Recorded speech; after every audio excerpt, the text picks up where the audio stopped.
各位听众和观众朋友，晚上好！欢迎您收听收看《美国之音》7月10号的焦点对话节目，我是宁鑫。中国新疆首府乌鲁木齐最近发生大规模骚乱，造成严重的伤亡。尽管骚乱暂时被平息，但汉维两族的对立和仇视情绪却难以一时消弭。那么汉维两族的对立情绪是如何造成的？中国的少数民族政策是否加深了汉族和其他民族的矛盾和隔阂？今天我们请到两位客人就此进行讨论。他们一位是卡内基国际和平基金会的客座研究员裴敏欣先生，另一位是中国问题顾问薛海培先生。欢迎两位来参加今天的焦点对话节目。谢谢。好，我们知道以往的这个少数民族冲突呢，往往都是针对政府，但是这次在这个乌鲁木齐的骚乱里面呢，这个汉族和维族有这个极端对立的情绪。那么我想先请敏欣您来说一下，就是说这个特点是怎么造成的？这次骚乱跟以前不一样。最主要呢就是那个以前呢，由于政府做某件事情或是某件事情处理不当，然后呢，就是维吾尔族的群众把愤怒发泄到政府身上。那么这一次呢，是由于谣言或是那个短信传播，引起了一场就是那个所谓集会。那么集会呢失控之后，那些参加集会的人呢就变成了暴徒。那么这时候暴徒他见人就打，他也不管是政府还是平民。这是就是一个背景。我们知道这一次的这个事件发生以后呢，中国政府第一时间就说这是一次境外操纵的这个严重的打砸抢事件。那么我想问一下海培，你对这个事情的定性你怎么看？中国政府处理这个整个事情的手段？我个人感觉他这个定的性还是恰当的。问题就是说，这个我不太理解为什么中国政府每次出这种事儿都很快要做一个政治性的定性或者是什么样。因为我记得，64的时候也是，如果没有那个定性的社论，可能也不至于马上这个天安门闹成那个样子啊。但这次确实是我觉得有意思的一个事儿，就是这个确实它跟这个境外的这个新疆这个独立也好，或者新疆民族意识这些团体也好，确实有一定的关系。但我觉得国内这个像跟去年314一样的，很快就说这是完全是境外造成的。其实我觉得有个很好的问题可以问一下，就是说，就算是境外煽动造成的，如果这个卡地尔这个就能打2个电话就能把几千藏人弄到街上去，造成这个局面的话，这个可能更深的问题还值得探讨的一件问题。对，我认为就是这个定性恐怕过早一点，因为就是一般你要定性，你一定要有比较确凿的证据。那么突发事件往往调查呢需要很长时间，我自己猜想就是和境外肯定有联系，但这个联系是否可以直接被说成是造成几千人上街，然后制造大规模的流血事件？这里面呢，就是还需要进一步查证，因为根据就是这次事件发生的许多特点，从表面上来看，它符合了就是特别就是典型的民族冲突暴乱事件。它是一种突发事件。要制造突发事件呢，就突发事件本身就是那个比较难制造。如果说是有境外，那另外要问一个问题，就是为什么中国的情报机关没有发现它？因为它肯定有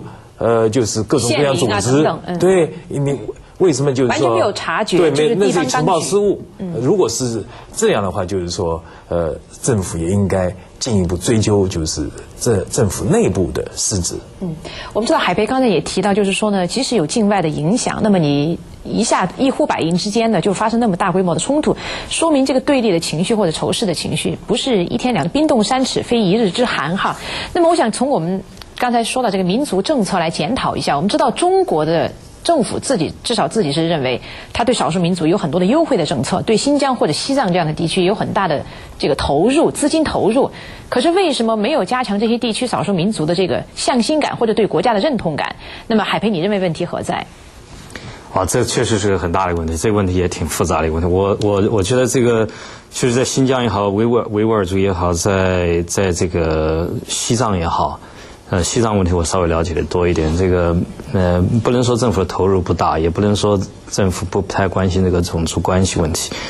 但是这么多年下来，我觉得里面很大的一个问题就是，确实我觉得我们汉族不太真是对于少数民族问题不太了解，也没有一种从发自内心的真正的关切。考虑的基本上多的是从政策稳定、从政局控制这个角度考虑太多。那么以至于我想在80年代以前，这个由于中国的前20-30年处于革命的这个震荡期间，这个有一种超越了一般民族冲突啊、民族意识的一种。所以一般你跟少数民族地区人，你跟他们年纪大的人讲，他说我们都没有这个太强的民族意识。这民族意识就是80年代以后，这个我们这个中国革命也差不多了，这个社会。那你觉得是什么原因呢？为什么80年代后，是不是因为比如说经济改革开放造成少数民族和比如说汉人的经济地位的这种不同差距，还是怎么样？我觉得不光是经济问题，这确实我觉得起码有2个主线，我个人看来是我觉得比较清楚。一个确实是经济问题，主要还是这个开发西部啊，这些大量的汉人进去。另外一个我觉得就是不管是维吾尔还是西藏人，他们所以他们自己的民族意识的这个增长非常快，而且是越是年轻人越受教育越高，这个民族意识增长越快。就这2个问题要混在一起。好，明星你怎么看？加上还有境外的。我就是加一句，就是有一个很具有讽刺意义的一个现象，就是凡是在比较正在开放的社会当中，它动乱的因素就比以前增加。如果说一个以前是完全靠高压维持的这么一个政权，少数民族倒还是规规矩矩，一旦当那个政权手软了，那么少数民族呢，他一下子就是欲望提高，期盼提高，这时候就是很容易造成冲突。就像87年西藏出问题，那80年代西藏政策是最宽松的，但是这种宽松政策呢，会使一部分西藏人感到机会会更好一些，所以这就是民族政策特别难，硬也不好，软也不好。闵鑫刚才提到这个87年哈，就是87年、89年西藏这个老师，我还想起一个问题，就是87年、89年的话，跟现在比，当时少一样东西。你要说原因的话，这个原因我个人非常强烈的认为是这个原因就是这个技术性问题。87年、89年西藏没有那样闹，就在拉萨，对不对？当时主要是拉萨一闹完以后也就完了。但是你像这次314去年这件事情，拉萨一闹48小时内，这个整个藏区有大概将近100个网络等等新技术，网络的网络的有电话这2个因素，其实根本我个人觉得不是什么藏青会真的发挥了那么一呼百应的角色，是我们自己把藏青会捧到天上去了，对吧？这个更多的其实就是这个，因为现在每个庙里面那些喇嘛个人人人都是一把手机，你这个短信你怎么控制这个问题？另外一个就是少数民族，他最关注的不是经济利益，他最关注的是政治权利。那么你如果看中国的少数民族政策，它有2个特点。第一个呢，经济利益，包括社会活动上就是生育政策啊、上学啊，给少数民族许多优惠。但是呢，在他们最想得到的政治权利方面呢，给予限制，因为少数民族地区当地的一把手都是汉人。我刚才他也有很多少数民族提拔的这个优惠政策，可是那些都好像是花瓶的角色，给外界的他们就被少数民族认为是花瓶。就是说，当然汉人看是不一样，因为你要去看就是西藏，他的就第一把手就是地方的党委书记，对，都是汉人，但是他的什么族。就是区长啊，就是政府这个部门这2把手，所以这呢就是使他们就感觉并不是。另外一个就是中国就很敏感的这个宗教政策，对，因为如果排位的话，就是少数民族他最关心第一个是政治权利，第2个呢宗教自由，就是宗教信仰。因为汉人是一个基本上来说是没有一个宗教，对宗教并不怎么感冒，就并不重视。其实共产党政府是以无神论者自居的，对，所以宗教问题一处理不好呢，然后把许多各种各样的矛盾都结合在一起。说到这个宗教问题，我们知道新疆的维吾尔人绝大部分是回教徒。那么按理说，中国政府对于回教没有太多的限制吧？而且中国跟外部世界的穆斯林国家也希望保持友好的关系。那么你觉得新疆维吾尔人在宗教方面也受到压制吗？海培你怎么看？我不能说受到压制，但是起码是受到限制。这个不，你刚才说这个其实。不完全是这样的。这个回族啊，这个过去，你像这个跟汉族回族不是维族，说这个回族就是个，我说他们很有这个勇气的一个，他们这个跟汉族的冲突是过去100-200年不断的，就是大型武装冲突是经常发生的。那么到了越往丝绸之路上一走，到了真正的完全是100%的，像南疆地区，新疆南疆地区几乎90%是这个维吾尔族，你到哈市区95%都是维族。他们这个抱团是抱得很厉害的。我觉得中国政府对他这个穆斯林这个控制这个还是很紧张的，加上过去的10几年有这个穆斯林国际运动化跟境内连在一起，所以说呀。我想问一下，就是说我们知道因为中亚的关系，还有就像你们刚才说的这个东突厥这个东土尔其斯坦的这个独立运动的兴起，在中亚地区，那显然是我相信对新疆地区的这个维吾尔人也有一定的影响。那么中国是把东突算作恐怖组织，那对他们也是严厉的控制和打击。你就在一定程度上是不是加深了这个维吾尔族的这个离心力在这个问题上？我想就是中国政府针对东突组织的一系列的打击措施，并不是造成这次骚乱或者是造成汉维民族之间冲突的最主要原因，可能是一个次要的第2类、第3类的原因，因为它打击的毕竟还是少数一部分人。最使维吾尔族人感到就是不满的，还是我刚才讲的宗教政策、政治权利。那么再有呢，就是最近又出现了一个，就是对新疆的开发问题，移民问题，资源。对，因为就像维吾尔族人，他们以前在那个地方是最大的一个族群，他们是在政治上、社会上、文化上是一个就是可以说是占主导地位。但现在他们成了就是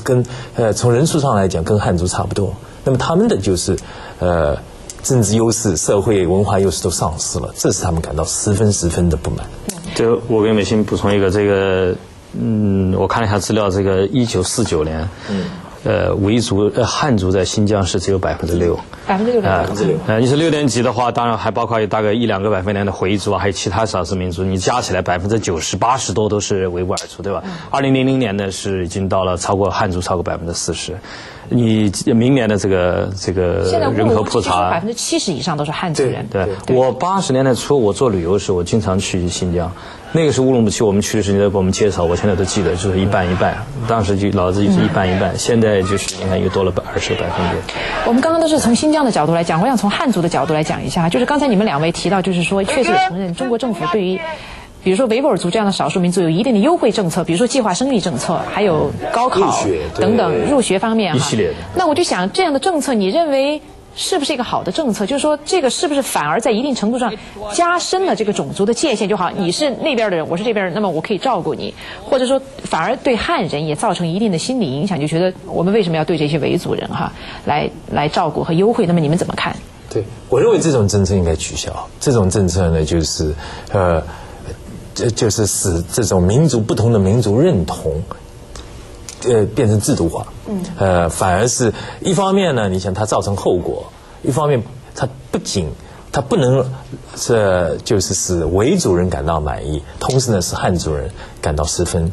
不满。你的取消是指的是优惠政策取消，还是说这种 identity 这种优惠政策？比如说优惠政策，那么就是说你那个填户口怎么你还得填那个但是同时呢也要补充，就是在政治地位上要就是进一步考虑让真正的就是新疆不是叫维吾尔族自治区吗？对，让那个自治方面要进一步加强。你说到这个少数民族对政治权利的要求那么我们在我们其他的节目里面也讨论这个维族和藏族的问题。那么很多中国的听众观众打电话就是说呢，这个其实并不是光是一个维族或者汉族的问题，那么这是整个中国政治体制的一个问题。如果连汉族人其实也没有得到政治权利的话，为什么维族人和藏族人会得到？他们觉得这是一个整体的问题。那海培你怎么看这个问题？我不太认同这个说法。我觉得像中国这个情况的话，我们可以假设10几20年以后中国的相对自由化有一定程度民主的时候，我不觉得在那个时候中国这个少数民族问题就可以就好像这个政治问题解决这些问题，民族意识都迎刃而解。我是某种意义上讲可能会有更大的这个动乱的局面产生，也有可能。我觉得很简单，在全世界，你任何人，你只要是任何一个种族，都希望要求自己的独立意识，或者起码要求自己的很强的民族意识。你像维吾尔族和西藏人，确实是他地域很广阔，有传统的历史根基，有自己的宗教，就是各种，其实按理说是构成了一个独立一个民族这个 nation 的这个概念。这个我觉得这是人类的一个困惑呀。一般来讲，在就是任何一个社会从专制体制向民族体制转型的过程当中，如果这个社会是一个多民族社会的话，他这个社会的少数民族就要抓住这个机会寻求独立，这是一个就是说一个常见的历史现象，常见的一个历史现象。但那个问题呢是在这里，就是说解决少数民族唯一成功的是民主社会。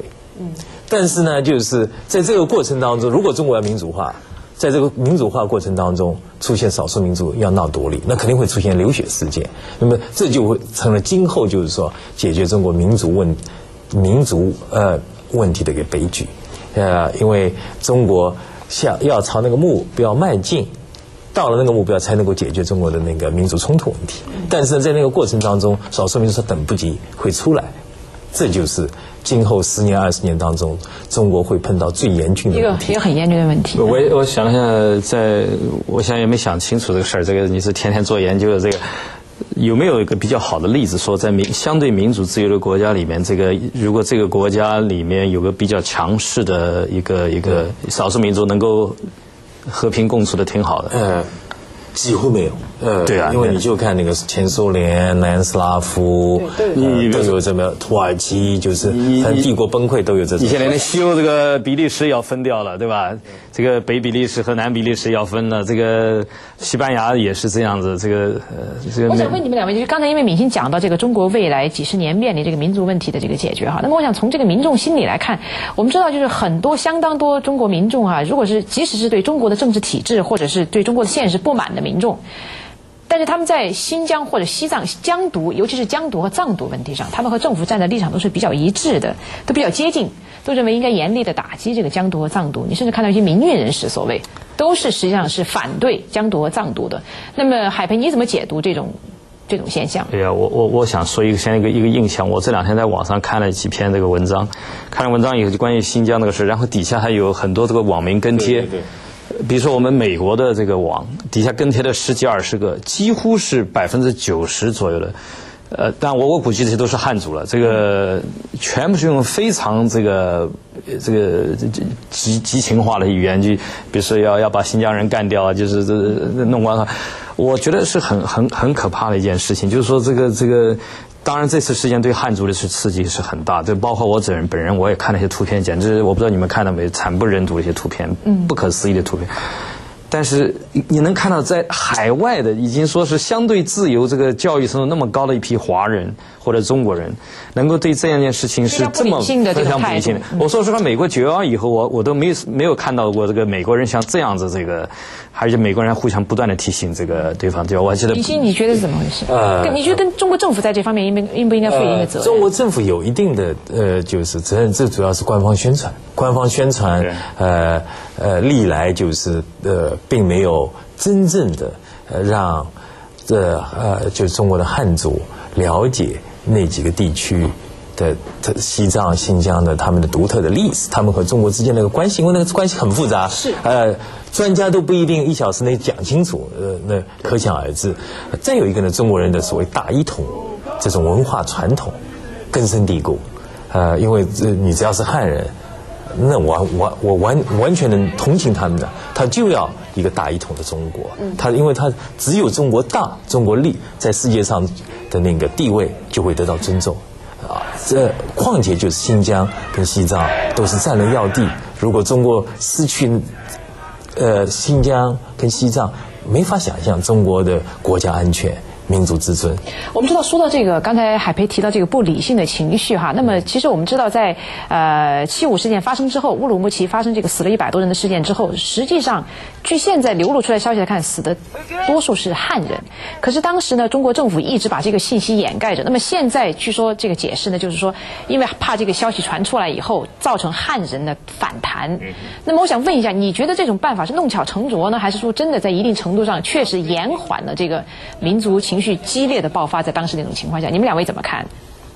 我觉得我蛮同情政府这个做法。你说你怎么办？你要是把这个数字在乌鲁木齐大家还都在火头上，一下公布出来，比这9-1，这很可能是8-2这种结果。这个，但是如果你比如说让新闻记者自由的采访公布，马上公布事实的真相，是不是反而有利于这个事情马上出来？那么闵欣你怎么看？你赞中国政府这个做法吗？我想，如果说是真的汉人死的是很多，那么政府迟迟不公布，政府还是有道理。因为我同意海培那个讲，在火头上你不能就是用就是披露这样的真相，然后使事情更加恶化。再就是政府他自己也，政府很负责任，他要看并不是看现在走的第一步，他要看2、3步，他怕就是一旦让就是中国的广大民众认为这件事情政府应该采取更强硬的手段，那么政府他骑虎难下，所以他还是要给自己留有空间。好，不过我这样就如果其实闵欣刚才早一点提到这个有一条，我觉得说得很对，就是这个中国政府的这个宣传问题，这个特别体现在，因为这1年已经过去，去年314以后大规模的宣传，确实大家你在国内老百姓自己也都知道，就是说去年的大规模宣传确实造成了当时是包括到现在汉族对藏族前所未有的这个憎恨也好，是仇视也好，这个大家现在回过头来，确实觉得受这个影响非常大。所以这次中共对自己的政策有一定的调整。对，我觉得这次应该稍微给点分，这次做得还不错，有些进展。最后还有1分半钟的时间，我想请两位评论一下。先请闵欣说一下，我们知道就是说，疆独和藏独或者是藏维两族的问题是少数民族问题里面最严重的。那我想问一下，你就是未来有没有看到这种可能性，就是藏维两族联合起来进行反政府运动？那么或者是说，跟我们的听众观众解释一下2个民族他们的政治诉求有什么区别？还是很不一样。藏维联合很困难，因为他们就是那个沟通很不方便。再有一个呢，他们联合不一定能够真正就是给藏族也好，给就藏独也好，给疆独也好，造成实际上的优势。他们国际上支持他们的人也很不一样。海培20秒呀，就是我觉得确实他们跟汉族这个差距还是很大，距离还是很不一样的。我觉得这个藏人这个在宗教文化上跟汉族是比较接近，在种族上也是跟汉族比较接近，在文化交流上也比较多。但维吾尔族确实是从种族上它是西方这个所谓这个 Caucasian， 我们是蒙古族的这个，而且是宗教完全也不一样，而且文化你到南疆去根本跟内地汉族没有任何关系。那一句话，我觉得现在是到了中央政府全面重新反省中国的民族政策的时候。好，谢谢两位。好，听众观众朋友，今天的焦点对话节目就进行到这儿。下个星期的焦点对话呢，我们将讨论网络对于民意的影响到底有多大。欢迎您收听收看，我是宁欣，我们下星期五再会。